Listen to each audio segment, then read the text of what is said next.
എക്സാലോജിക്കുമായി ബന്ധപ്പെട്ട ആരോപണങ്ങൾക്ക് ഇതാദ്യമായിട്ടാണ് വിശദമായ മറുപടിയുമായി മുഖ്യമന്ത്രിയുടെ മകൾ വീണ വിജയൻ രംഗത്തു വരുന്നത്. ഹൈക്കോടതിയിൽ സമർപ്പിച്ച വിശദമായ സത്യവാങ്മൂലത്തിലാണ് ഇതുവരെ പൊതുസമൂഹത്തിൽ ഉയർന്നു നിന്നിരുന്ന പല ചോദ്യങ്ങൾക്കും വീണ ഉത്തരം നൽകിയത്. എക്സാലോജിക് കമ്പനിയുടെ തുടക്കം മുതലുള്ള കാര്യങ്ങൾ വിശദീകരിക്കുന്നുണ്ട് വീണ വിജയൻ.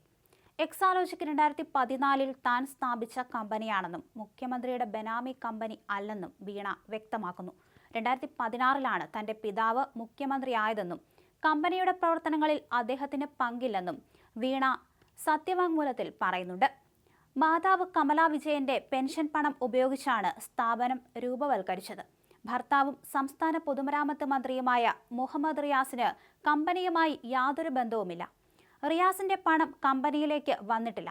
കോവളം കൊട്ടാരം കൈമാറ്റത്തിൽ തനിക്ക് പങ്കുണ്ട് എന്നത് വെറും ആരോപണം മാത്രമാണ്. ഹർജിക്കാരന് പൊതുതാൽപര്യമില്ലെന്നും ശ്രദ്ധ നേടാനുള്ള ശ്രമം മാത്രമാണെന്നും വീണ മറുപടി നൽകി. ഹർജി നിലനിൽക്കുമോ എന്ന കാര്യം പരിശോധിക്കണമെന്ന് വീണ കോടതിയോട് ആവശ്യപ്പെട്ടു.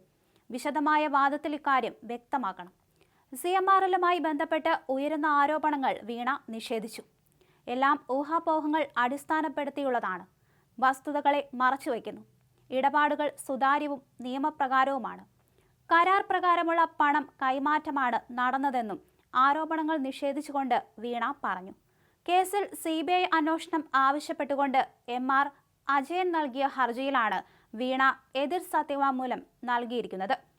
CMRL എക്സാലോജിക് ഇടപാടുകൾ സംബന്ധിച്ച് ആദ്യമായിട്ടാണ് വീണയുടെ ഭാഗത്തുനിന്ന് രേഖാമൂലമുള്ള വിശദീകരണം.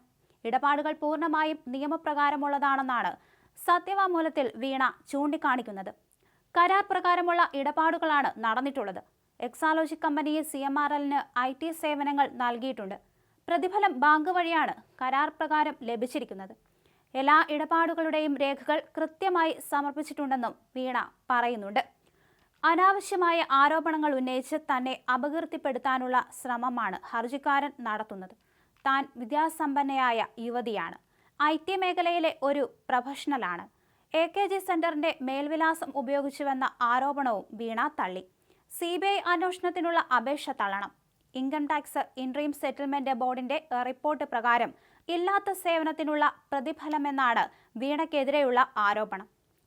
ആ ആരോപണത്തെയാണ് പൂർണ്ണമായും തള്ളിയിരിക്കുന്നത്.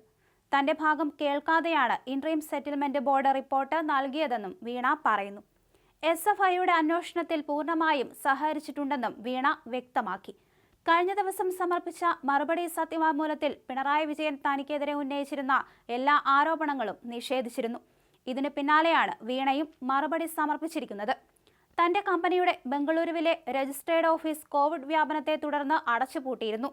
ഇത് ഔദ്യോഗികമായി അറിയിക്കാത്തതിനാൽ രജിസ്ട്രാർ ഓഫ് കമ്പനീസ് 1 ലക്ഷം രൂപ പിഴ ചുമത്തി. പിന്നീട് ഇത് 20,000 രൂപയായി കുറച്ചു. ഇത്തരം നടപടിക്രമങ്ങളുമായി ബന്ധപ്പെട്ടാണ് പിഴ അടച്ചതെന്നും അല്ലാതെ AKG സെന്റർ കമ്പനിയുടെ രജിസ്ട്രേഡ് ഓഫീസ് വിലാസമാക്കിയതുമായി ബന്ധപ്പെട്ടല്ലെന്നും സത്യവാങ്മൂലത്തിൽ പറയുന്നുണ്ട്.